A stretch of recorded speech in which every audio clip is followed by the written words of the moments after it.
e como eclesia nós abençoamos a tua filha mais uma vez em nome de Jesus. Aplauda ao Senhor.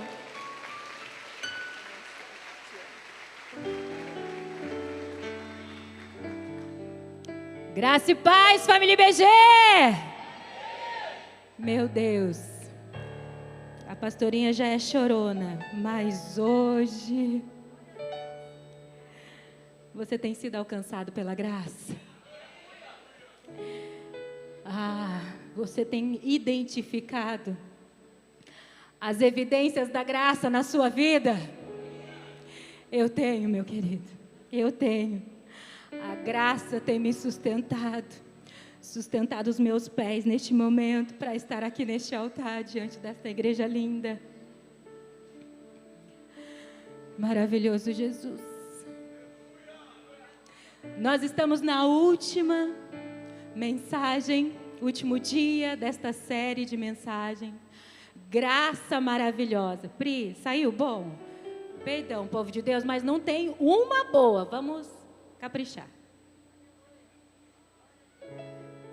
Amém. Cheio de lágrimas, mas Jesus é maravilhoso.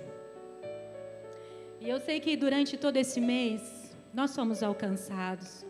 Nós conseguimos ter entendimento. Nós conseguimos identificar a graça do Senhor sobre as nossas vidas. E nós sabemos também que a maior evidência da graça, como o pastor Jades falou aqui, inclusive ele falou muita coisa da minha mensagem, não é, meu querido? Mas como o pastor Jadson falou aqui, a maior evidência da graça é a cruz. Através da cruz, nós temos o quê? Um novo caminho. Através da cruz, nós temos um novo acesso, uma nova vida. Aleluia. E eu te pergunto hoje, qual é a maior evidência da graça na sua vida hoje? Na sua vida hoje, você consegue identificar? Ei, meus queridos, vamos trazer à memória o que nós éramos e quem nós somos hoje. Você consegue glorificar por isso? Não é sobre o que nós recebemos ou o que nós construímos. Sabe, meus queridos, a evidência da graça em nossa vida é nós estarmos de pé. Porque a graça, ela nos alcançou e ela nos sustentou. Isso é maravilhoso. A maior evidência da graça é a transformação que nós vivemos. Sabe, meus queridos, que diz a palavra, não sou mais eu, mas Cristo, Ele vive em mim. A maior evidência da graça é a restauração que Ele fez em mim e em você. Sabe, aquilo que estava quebrado, Ele refez. Ele te reconstruiu e Ele te deu um chamado, e por essa graça hoje Ele te usa. Oh, aleluia! Meus queridos, que favor é esse que nós não merecemos, mas nós precisamos desesperadamente desta graça.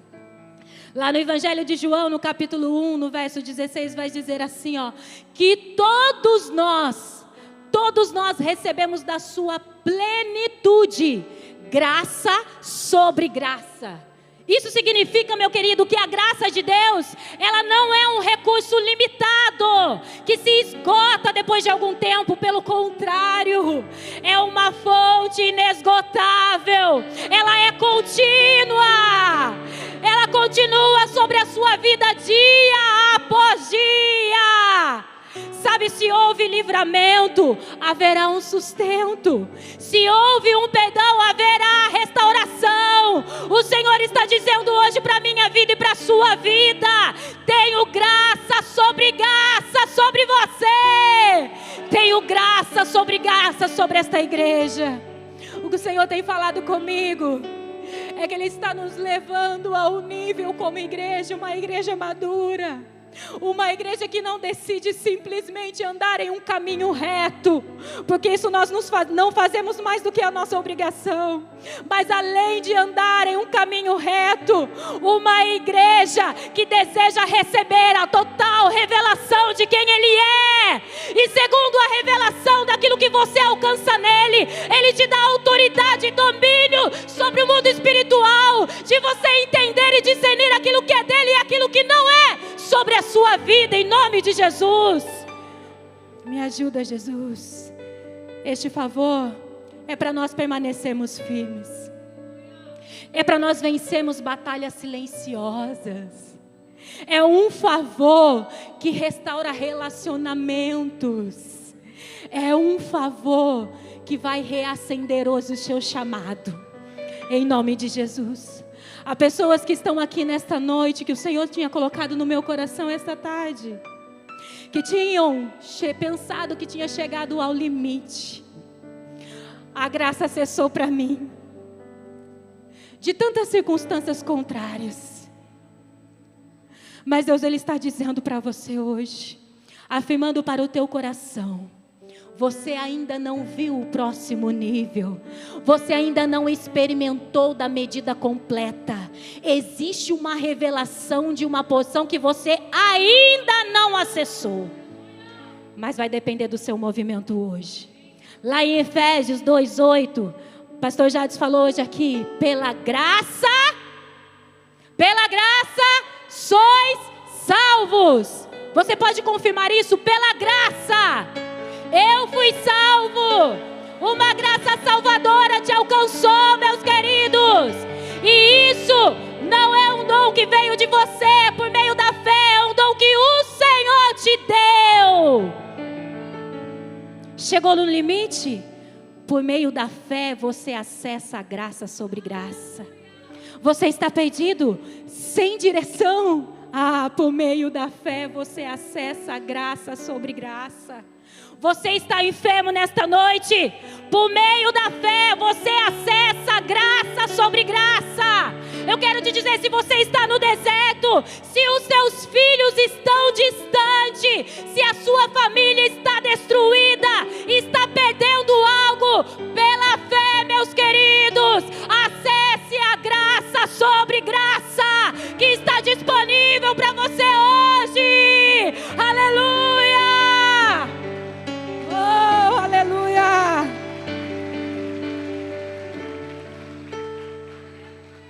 A pergunta é, hoje nós vamos refletir um pouquinho.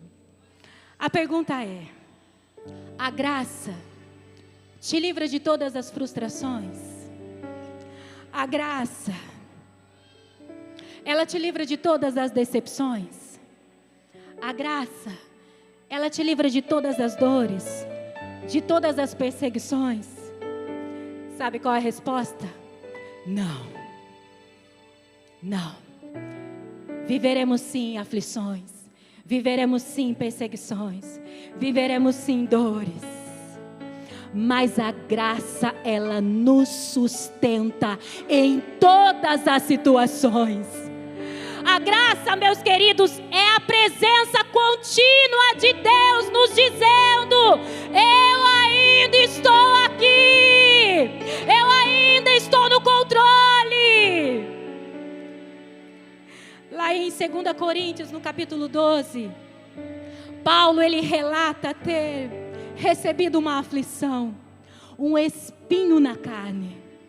E o termo grego sugere uma dor constante e humilhante. Paulo, ele recebeu o espinho na carne através de um mensageiro de Satanás. Então Paulo, ele clama 3 vezes para que Deus tirasse esse espinho da carne. E Deus responde, sabe o que para ele? Você se lembra? A minha graça te basta. Sabe por quê? Porque o meu poder se aperfeiçoa na sua fraqueza. Isso significa, meus queridos, que Deus, Ele não removeu o problema, mas Ele deu força para suportar ele. Qual é o espinho da carne que te aflige hoje? Sabe, o espinho, ele não foi retirado, mas a graça, ela foi suficiente para ele poder suportar. Existem situações que não serão retiradas da nossa vida. E o Senhor falava fortemente ao meu coração. Talvez hoje você olhe para trás e pense: eu não queria que isso fizesse parte da minha história. Eu queria apagar isso, assim como nós tivemos escolhas erradas, incertas. como não desejamos andar no caminho reto, que é mais do que a nossa obrigação, diante de um tamanho imenso de sofrimento de cruz, diante de um tamanha graça maravilhosa que nos alcançou, e nós tivemos escolhas erradas, e hoje ainda estamos colhendo por essas escolhas, mas não dá para apagar, meus queridos, não dá simplesmente para retirar da nossa história. A resposta a momentos de dor não é a remoção do espinho, mas a promessa que a graça é suficiente para nos fazer suportar, mostrando, sabe o quê? Que o poder de Deus se aperfeiçoa na nossa fraqueza humana. Sabe, o Senhor, Ele não escolheu seres angelicais para manifestar o poder dEle diante de uma fraqueza. Ele escolheu a mim e você para manifestar o poder dEle. Um vaso frágil, mas Ele escolheu depositar o poder dEle em nós. Mas diante de uma fraqueza, se sente fraco hoje, meus queridos, o poder dEle irá manifestar na sua vida diante desta fraqueza. Oh, em nome de Jesus. A graça, ela te enxerga neste momento de dor. Você consegue entender isso? Você consegue crer nisso? Porque nós recebemos mediante a nossa fé. Nós acessamos mediante a nossa fé. E a graça, ela te enxerga hoje, neste momento de dor.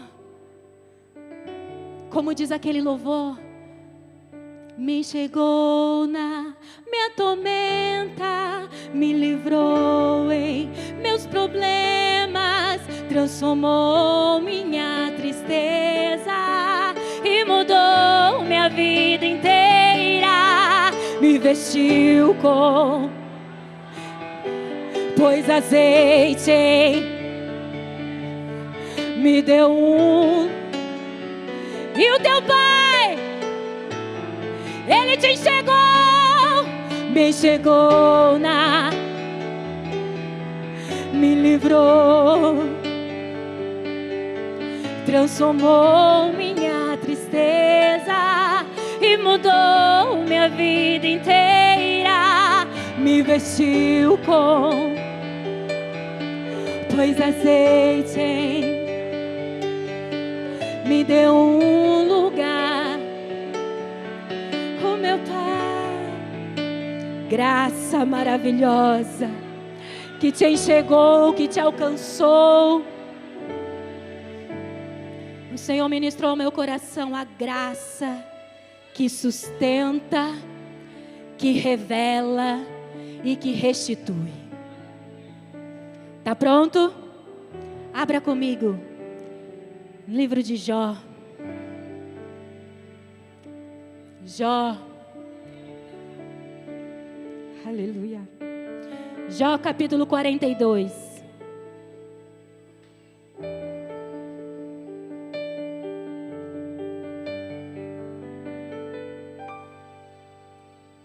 Jó capítulo 42, do verso 1 ao 6. Você encontrou? Diga amém.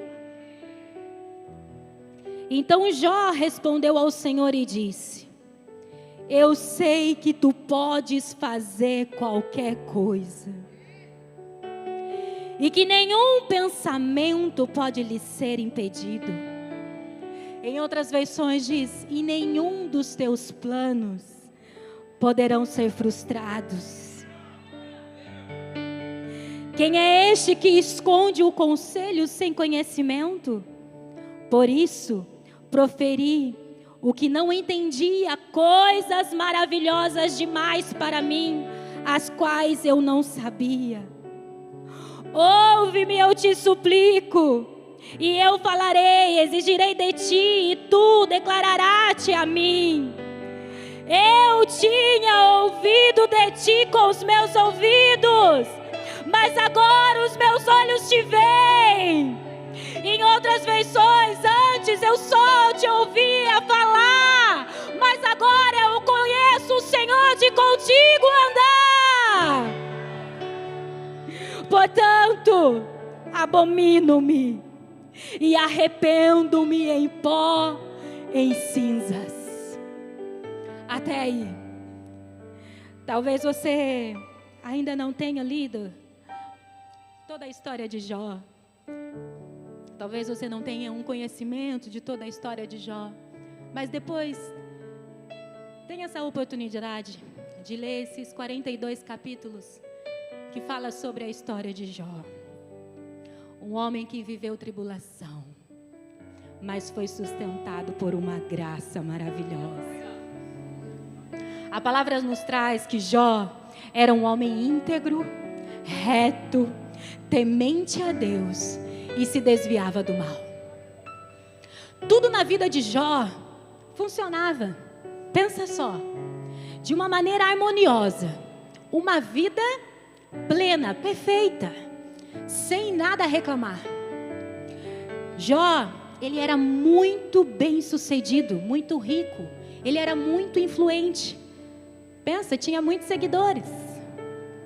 Jó, ele também tinha um bom casamento. Jó, ele tinha filhos, e filhos, hein? 10 filhos. E a palavra fala, registra que esses filhos, eles sempre estavam festejando. Filhos alegres, unidos, eu creio. E Jó, como um bom sacerdote da casa, constantemente ele estava intercedendo pelos filhos. De que maneira? Oferecendo sacrifícios ao Senhor pela vida dos filhos. Aqui existem sacerdotes que se mantêm posicionados, intercedendo pela vida dos filhos, sacrificando para que a sua geração seja alcançada, não é mesmo? Jó fazia isso porque esse povo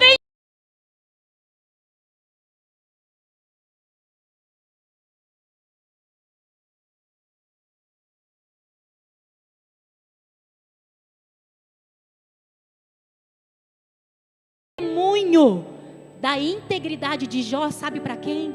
Para Satanás. Satanás, ele vai diante do Senhor e o Senhor diz: de onde vem aquele papo ali? Depois você lê: eu vim de rodear a terra. E aí o Senhor diz para ele: vixe, meu servo Jó, vixe ele, homem íntegro, reto, que se desvia do mal. Mas apesar da lealdade de Jó com a sua família, a integridade de Jó em seus negócios, o temor de Jó com o Senhor, Satanás, ele põe em xeque a intenção de Jó. E ele diz assim ao Senhor: claro,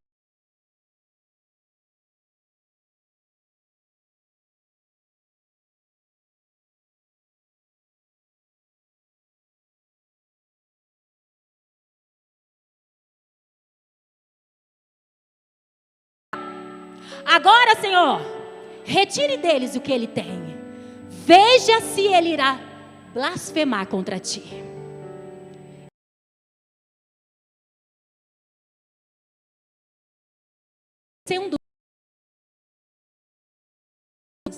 Sabe, o Senhor, ele não tem uma visão de uma.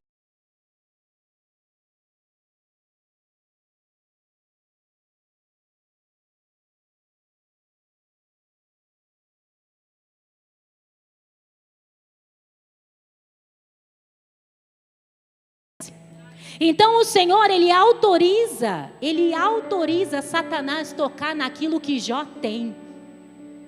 Porque Satanás, ele só pode ir aonde o próprio Senhor permitir.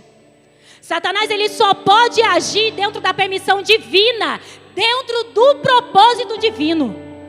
Então Jó, ele começa a viver um grande processo de perdas. Mas o sofrimento de Jó, para nós, é algo pedagógico, é para nos ensinar. Diz para nós o que diz lá em Eclesiastes 9: o sofrimento chega para todos, mas o nosso Deus nos dá a graça que nos sustenta diante da tribulação.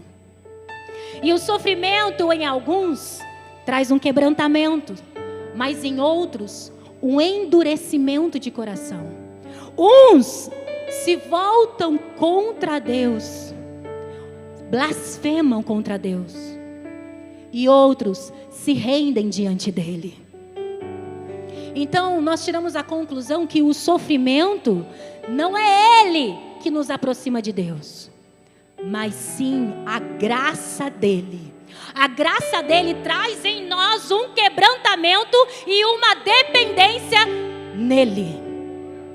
Então Jó, ele sofreu 5 grandes ataques, 5 grandes golpes vitais. A primeira perda de Jó foi nas suas finanças. Jó, como nós iniciamos, ele tinha muitos bens. Jó, ele tinha muitas ovelhas. Lembra que ele sacrificava? Sim. E aí o que fizeram primeiro? Queimaram as ovelhas. Sabe aquelas que ele oferecia como sacrifício? Satanás, ele destrói para que ele não ofertasse mais altares de adoração ao Senhor. As ovelhas também, elas traziam renda, porque a lã, ela fazia roupas e carpetes. Roubaram também os camelos, que eram meio de transporte naquela época. Mais usado, Ubers daquela época. Suas juntas de bois, que eram usadas para arar a terra.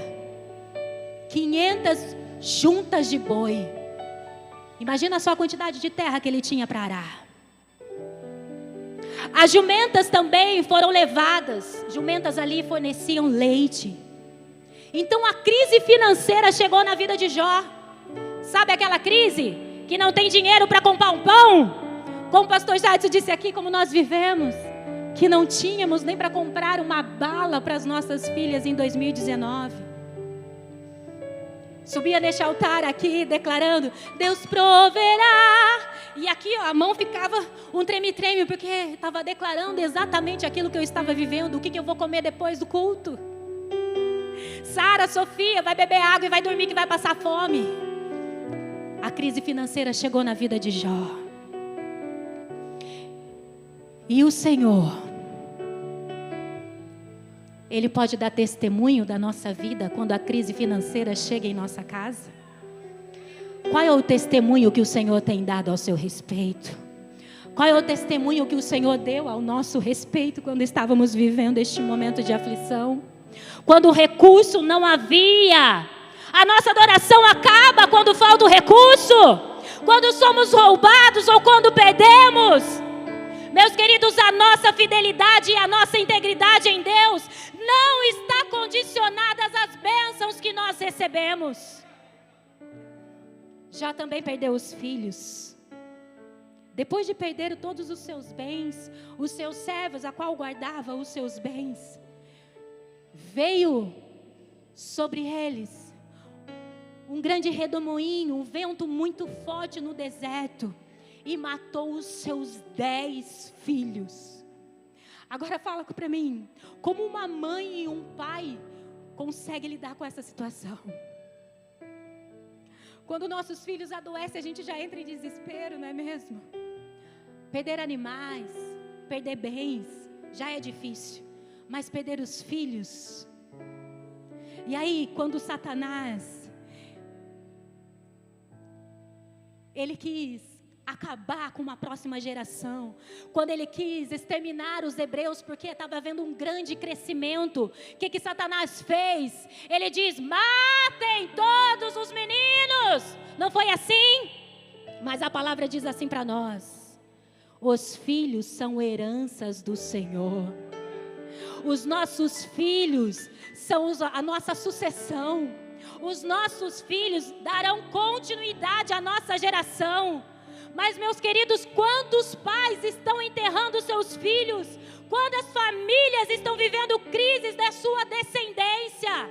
Por quê? Porque neste mundo jaz o maligno. E o que ele quer? Ele quer destruir esta próxima geração para que não haja outra.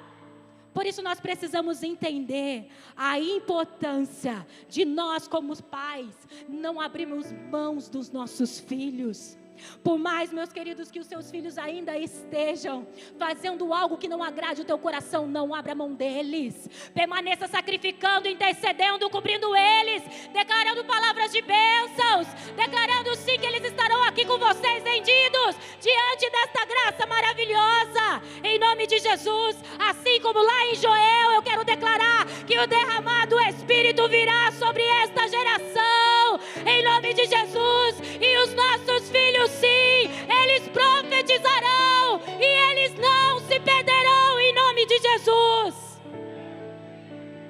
Mesmo diante de tamanha dor, Jó, ele não pecou. Perdeu seus bens, perdeu seus filhos, e Jó não pecou. Jó também, ele não culpou a Deus de nada. Neste momento, mesmo nesse ambiente de luto, ele continua adorando. Ele diz, em tamanha aflição, Jó, ele se prostrou em pranto. A dor estava em seu interior, mas ele declarava, Deus me deu, Deus tomou, bendito seja o nome do Senhor. E aí Satanás não entende nada, e ele não fica satisfeito. Então ele vai novamente diante do Senhor, e novamente o Senhor dá testemunho de Jó. Vixe, meu servo Jó, depois de ter tocado nas finanças, depois de ter tocado os filhos, a sua conduta continua a mesma, não muda uma vírgula. Ele continua íntegro, sincero, reto, e se afasta do mal. Então Satanás diz ao Senhor, então toque em sua carne, e verá que ele irá blasfemar contra ti. Então o Senhor novamente dá autorização a Satanás de tocar na saúde de Jó. Jó, ele foi ferido com uma chaga maligna, do alto da cabeça à planta dos pés, tumores. Quando Jó comia, os tumores que estavam em sua boca se misturavam com o alimento.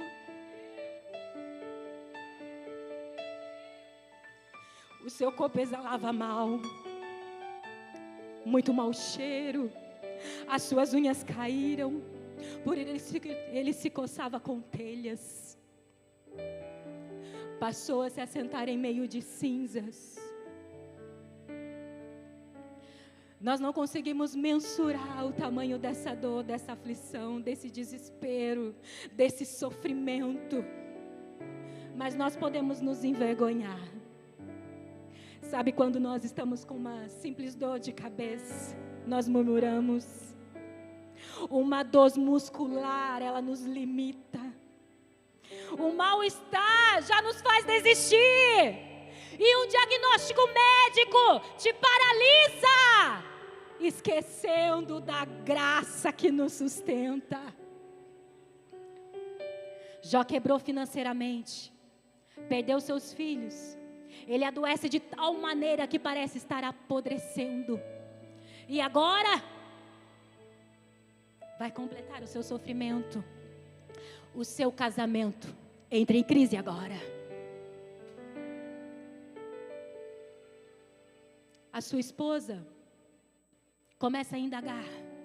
Ainda mantém a sua integridade? Está faltando tudo na nossa casa, olha as suas condições. Ainda assim mantenha a sua integridade. Se renda, homem. Se renda, Jó. Amaldiçoa este Deus e morre. Quantas vezes o seu cônjuge não consegue suportar viver um processo ao seu lado? O casamento de Jó entra em colapso. Como muitos de nós vivemos uma crise em nosso relacionamento, em nosso casamento, mas muitos desistem. Muitos desistem. No meio da crise, ofende, amaldiçoa. Ei, minha querida, eu quero dar uma palavra para você. Quando o Senhor ele tem algo para realizar sobre a vida do seu cônjuge, você é uma só carne com ele. Sabe o que vai acontecer? Vocês vão colher juntos. Você vai viver tudo junto, então permanece.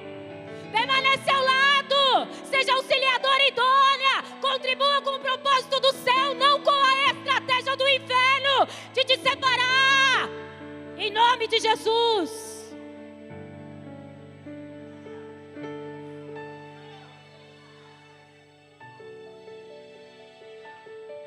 Quando o Senhor começou a retirar tudo de nós, o Senhor retirou o trabalho, a despensa vazia, o nosso relacionamento, um falava A, o outro falava B, ninguém entendia ninguém. A Sofia com um diagnóstico médico, que vai perder o rim, que futuramente ela não vai poder gerar. Meus queridos, o Senhor começou a nos moer. Mas existia uma estrutura no pastor, que ele já testemunhou aqui muitas vezes, que eu sabia que o Senhor precisava tratar ali. E aí, o que o Senhor me moeu, a graça maravilhosa começou a me sustentar nesse ambiente. Eu calei as vozes de acusação. Eu permaneci neste lugar em silêncio com o Senhor. Eu não ouvia nenhuma resposta dele, nenhuma direção do alto, mas eu permanecia prostrada diante dos pés dele, dizendo: aquilo que o Senhor quiser realizar nele, eu vou colher junto, eu vou estar ao lado. Chegou dias dele não ter condições de levantar da cama. Acredito que isso ele nunca falou aqui. Ele não conseguia levantar, ele não tinha forças para se levantar da cama. E esse homem agitado no 420, quando eu vi aquela condição dele: levanta em nome de Jesus, eu acredito em você, a graça está sobre você, levanta, faça acontecer. Você tem que ser uma mulher idônea, dê palavras de afirmação, libere palavras de vida em um momento de dor, de sofrimento, libere palavras de vida. Oh, aleluia! Aleluia! Jó também tinha muitos amigos. E aí, diante de todo aquele quadro, de todo aquele cenário horroroso, horrível, eles não tinham resposta. Eles não tinham o que dizer. Não sabiam que resposta dar. E não tendo resposta para tamanha aflição, ao invés de eles se tornarem bálsamo na vida de Jó, eles se tornaram vinagres. Eles viam ele naquele estado, mas eles começaram a apontar com palavras de acusação.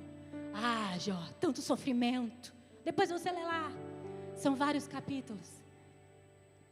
Eles apontando e dizendo: por que Jó estaria vivendo tamanha tribulação? Você deve estar em pecado, Jó. Você deve ter adulterado. Jó, você deve ter cobiçado em teu coração. Jó, você se tornou orgulhoso, Jó. Então Jó, ele começa a indagar ao Senhor. Jó pergunta umas 16 vezes para o Senhor. E o Senhor, ele continua em silêncio. Existe silêncio de Deus na sua vida hoje?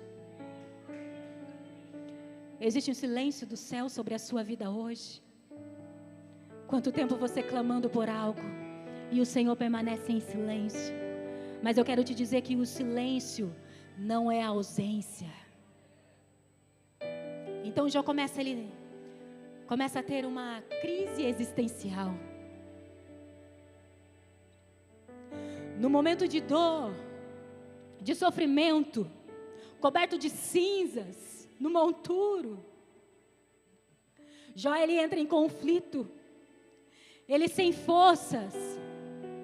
Ele começa a se lembrar e trazer à memória, a refletir no dia do seu nascimento. E ele começa a amaldiçoar o seu nascimento.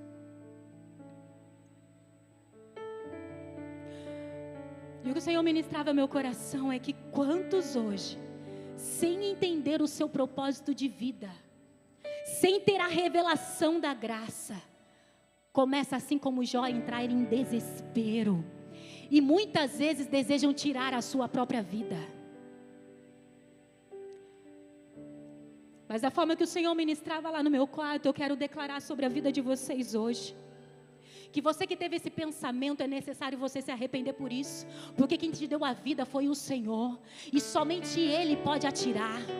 Então, em nome de Jesus, eu já quero declarar e quero denunciar todo espírito suicida agora, em nome de Jesus, que não tem poder nenhum sobre a sua vida, sobre a sua mente, porque hoje você terá a revelação da graça maravilhosa sobre a sua vida, e essa graça te dará entendimento do seu propósito, em nome de Jesus.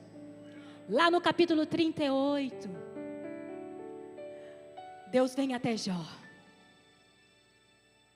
Deus vem até Jó, e a palavra fala de um vento novamente, em um redemoinho muito forte. Lembra? Esse redemoinho que ele recebeu a notícia, que levou os seus filhos.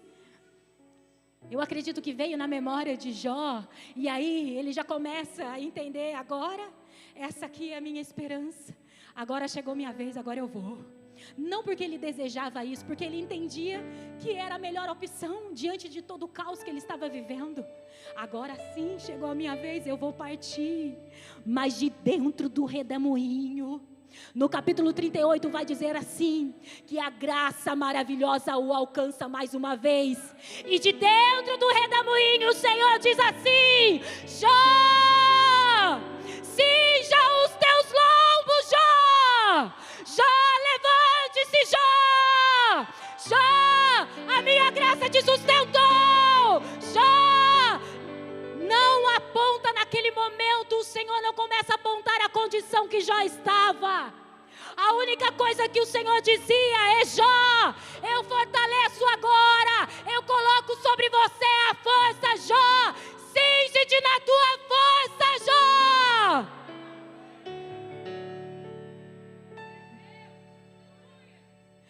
E que o Senhor nos ensina que a graça, ela te dá força e revelação.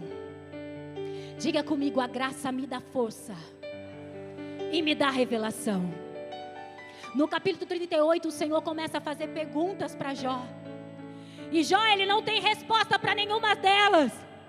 E aí o Senhor, para começar a se revelar a sua soberania sobre Jó, ele começa a indagar: Jó, onde você estava quando eu alcançava os fundamentos da terra? E Jó: eu não sei, Senhor. Jó, aonde você estava quando eu espalhava as estrelas do firmamento?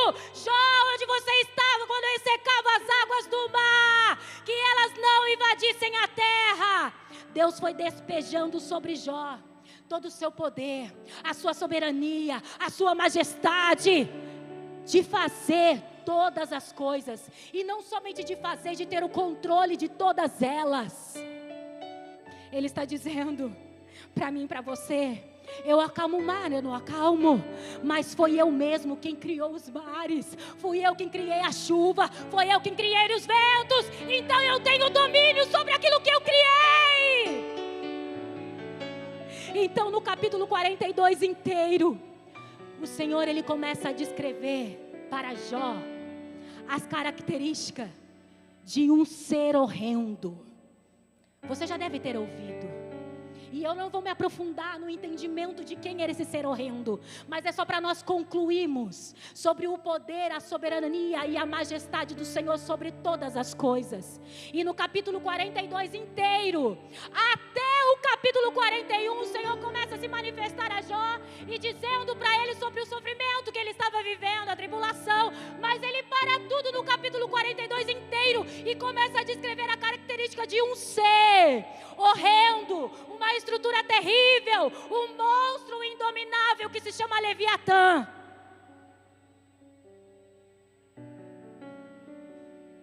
E se o Senhor trouxe, é porque Ele tem algo para nos ensinar. O que o Senhor ministrava ao meu coração, Ele dizendo assim: Jó, essa estrutura maligna te abate hoje, Jó. Mas Jó, eu sou soberano sobre todo o principado e sobre toda a potestade, Jó. Diante daquela revelação maravilhosa do Senhor, diante de tudo que Ele estava se declarando a Ele, o poder que Ele tem, a soberania que Ele tem de fazer da maneira que Ele quer, de retirar e pôr, de trazer à existência aquilo que não existe, e de ter o domínio sobre tudo. ele começou a se diminuir. Jó, ele começou a se encolher diante dele. E recebendo essa revelação da graça, ele começa a declarar aquilo que nós lemos aqui: agora eu sei que tudo podes. Nenhum dos teus planos podem ser frustrados. Eu te conhecia só de ouvir falar, mas agora os meus olhos te veem. Muitas vezes nós estamos com a nossa listinha de perguntas para o Senhor, não é? Perguntando tanto: Senhor, por que eu estou sendo tanto acusado? Por que eu perdi tantas coisas? Mas com a sua infinita graça, Ele não quer responder os nossos questionamentos, e sim te dar a revelação do que Ele é. Ele não respondeu a Jó, mas Ele se revelou a Jó. Oh, aleluia! O Senhor quer ter o controle da sua vida, meus queridos. Ele quer ter o domínio sobre tudo aquilo que te aflige. Mas Ele quer se revelar a você. Que seus olhos hoje se abram para ter a revelação de quem Ele é, a grandeza dEle sobre a sua vida. E a partir daquele momento que Jó começou a declarar o poder do Senhor, o poder que o Senhor tem, os planos dEle, ele começou a ser liberto das dores. Ele começou a ser liberto fisicamente, das dores da alma. E o Senhor começou a restaurar a vida de Jó. E Ele quer fazer a mesma coisa por você hoje. A graça, ela nos sustenta na aflição, mas ela também te posiciona no perdão. Você pode repetir comigo? A graça, ela me sustenta na aflição, mas ela me posiciona no perdão.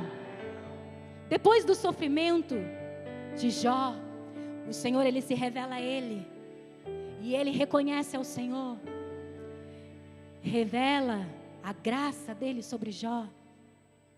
E aí depois que o Senhor faz isso, sabe o que o Senhor faz? O Senhor diz assim, para os amigos de Jó, Ele deixa Jó lá, e Ele vai até os amigos de Jó, e Ele diz assim: vão agora até meu servo Jó, levem 7 novilhos e 7 carneiros, e com eles apresentem holocausto em favor de vocês mesmos. Meu servo Jó, ele orará por vocês. Eu aceitarei a oração dele, e não farei com vocês o que vocês merecem, pela loucura que vocês cometeram. Vocês não falaram o que é certo ao meu respeito, como fez o meu servo Jó. O Senhor diz assim para os amigos de Jó: Ele orará para vocês, Ele orará por vocês. Aquele a quem vocês acusaram, vá até lá, leva esses novilhos para Ele ofertar a mim, porque a Ele eu ouço, a Ele eu ouço.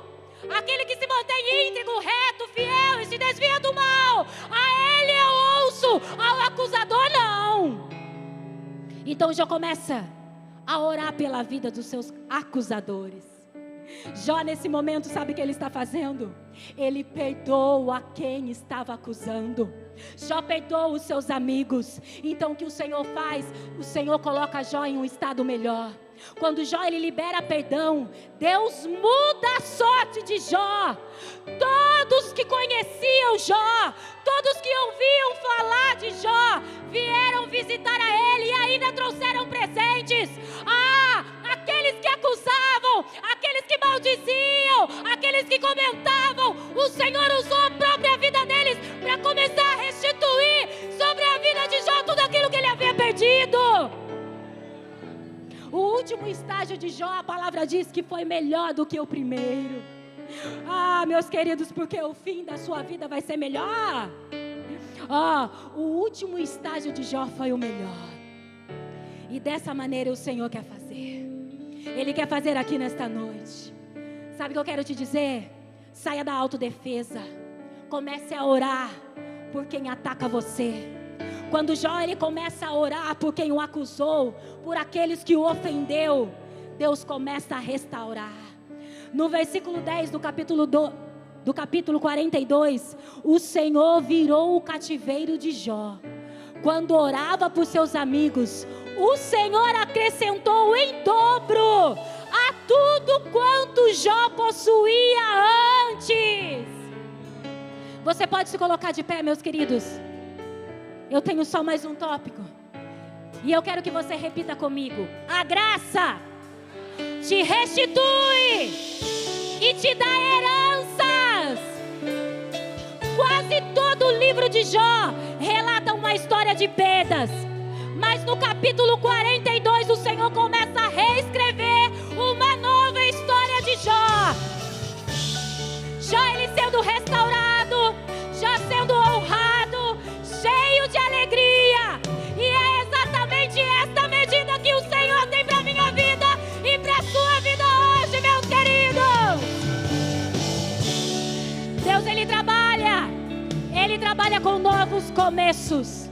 Sabe, o nosso Senhor, Ele não é especialista em remendos, mas sim, Ele quer fazer coisas novas sobre a sua vida. O Senhor restitui tudo na vida de Jó. Ele reconhece o Senhor, então Ele libera perdão. Ele reconhece o Senhor e Ele recebe a libertação. Ele reconhece o Senhor e Ele recebe a cura interior. Ele reconhece o Senhor e Ele recebe a cura física. Ele reconhece o Senhor e Ele é restituído nas suas finanças. Ele reconhece o Senhor e o seu casamento é restaurado. Meus queridos, Jó, ele gerou novamente mais 10 filhos. Em nome de Jesus, você precisa entender isso. 10 filhos. No início o Senhor não relata nome de nenhum dos teus filhos. E no capítulo 42 o Senhor fala que Ele restituiu a ele mais 10 filhos. 7 homens e 3 mulheres. Mas Ele, o Senhor, na sua infinita sabedoria e graça, Ele quer nos ensinar. Ele dá nome às suas 3 filhas. E o nome delas tem um significado profético na vida de Jó. E essa mesma medida que Jó recebeu, Ele trouxe a minha vida e a sua vida para nos ensinar. Porque também nós vamos receber. A primeira filha chama Jemima. Jemima quer dizer pomba. Surge em dias claros.